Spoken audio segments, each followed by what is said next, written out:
CMV, taxpayers and the general public should never contribute money in financing new sports stadiums. That should be 100% on the owner.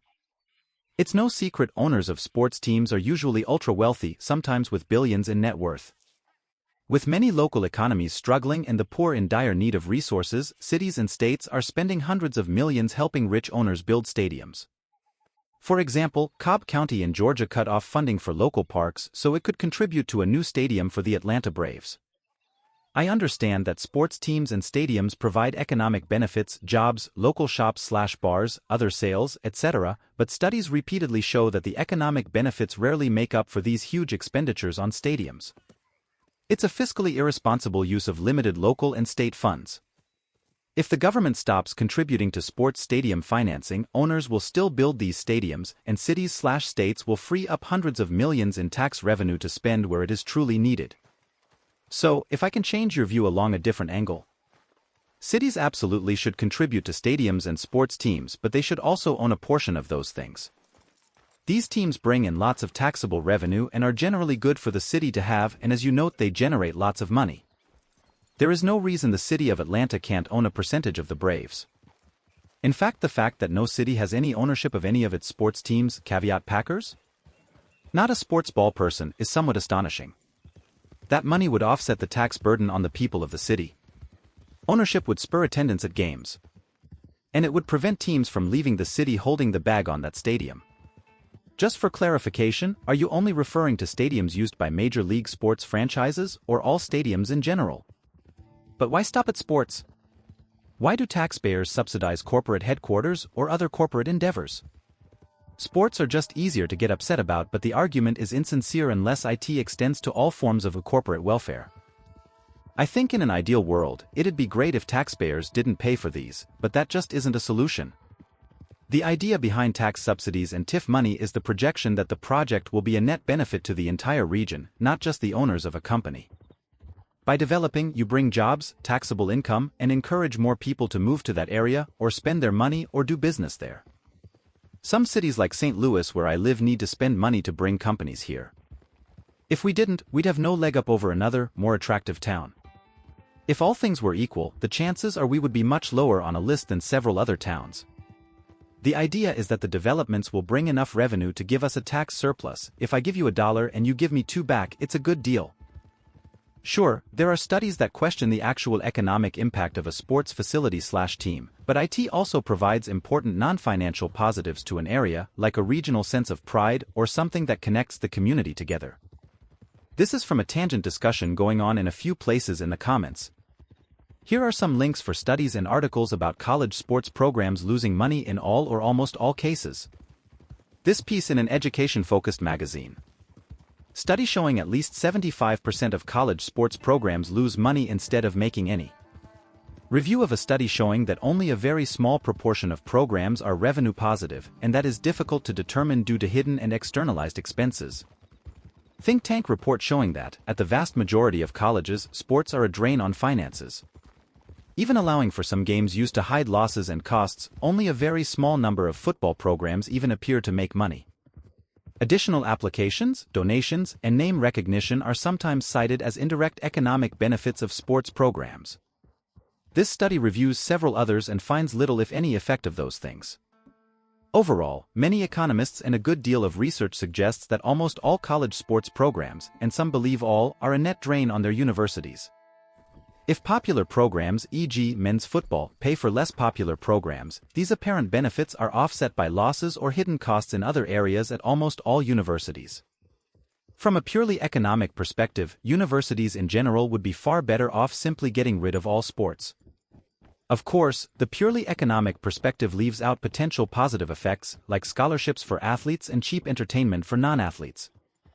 This perspective also leaves out the ongoing distortions of administrators currying favor with certain athletics programs, academic subjects coming under pressure to bend rules to allow athletes to stay in school, academic misconduct, pressure on athletes to enroll in powder-puffed majors, lawsuits due to athlete behavior on and off campus, etc. Stadiums and arenas are usually multipurpose buildings. These buildings also bring in other big events that creates tax revenue, contributes to the happiness of the citizens, and elevates the city's stature in the region/country. While it might make sense for the main tenant to pay for a new building or improvements to the current one, the city will also benefit. In Oklahoma City, we built a new arena in hopes of attracting an NBA basketball team, and it has worked well for us. I do know that other cities have been given ultimatums by teams to build a new facility, and I believe that is a terrible decision. Owners should work with their communities to fund the projects together. The owners can pay for a certain percent and have free rent of the place for X years, but the city owns the building and can use it during the off-season. Unfortunately, like in Seattle and San Diego, a new building is a way for a team to weasel out off a city. If the city refuses to pay for it, then you can say that a move is justified. Of course, you can also argue that the community isn't coming to games or that the product on the court/field isn't good enough, but that's a whole different issue. Sports stadiums do not reap economic benefits for their city, as you've shown and many studies have proven. If that is your only goal for funding the project, then as you say, the public shouldn't invest in them. But tons of public projects don't reap economic benefits. Building libraries and playgrounds, managing parks, putting on parades and other public events would all have very negative cost-benefit ratios if judged the same way stadiums are. But most people would never suggest that those are all fiscally irresponsible uses of funds. They all provide similar benefits, improving the sense of community and desire to keep people engaged and living in the city. I think it's pretty arguable that stadiums offer the same thing, by attracting sports teams and other acts to your city, something a large percentage of the community wants. What about when taxpayers and the general public want to? I get that Reddit hates sports, but there are millions of Americans who don't and are happy to see a very slight increase in taxes to keep or bring a sports franchise to their city. Moreover, the most common way cities pay for these franchises is to effectively raise taxes on people out of town. Generally, these are funded by increases to hotel and car rental taxes. I know you were saying this from personal experience in the United States.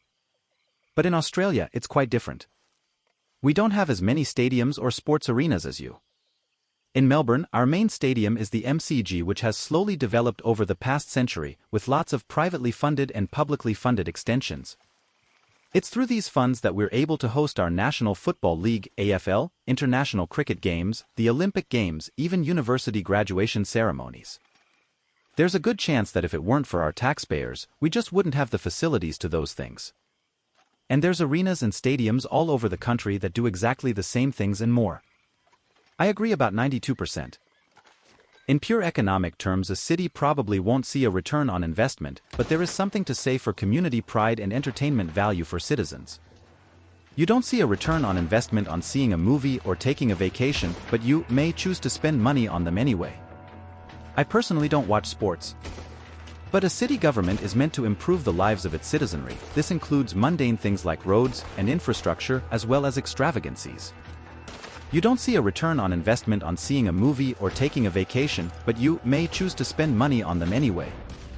The difference is that nobody forces those who don't like movies to pay for my movies. Regarding community pride and joy, if that makes it worth for the people, they should privately pay for it via tickets, crowdfunding, or like fans of the German Union Berlin did, building it themselves. Sports are not a basic need the government needs to provide. Especially not when there might be other social services with a tight budget. Big infrastructure projects like that can have costs that absolutely should be shared by the taxpayers. For example, our city recently got an IKEA store, and if you are familiar with those, they are almost as large as stadiums. Before IKEA could come in, however, new water and sewer lines had to be laid down, because the old ones would not have been able to handle the new load. IKEA handled the construction of the new lines, but since the community at large was going to benefit from the new infrastructure, a TIF was passed to allow the project to proceed. IKEA would not have built the store without those new water and sewer lines, and neither, for that matter, would anyone else build anything there. But if IKEA had to shoulder the costs for those lines themselves, it would have made the project cost prohibitive. Running lines where there are no previous buildings is cheap, and so is land 40 miles out of town.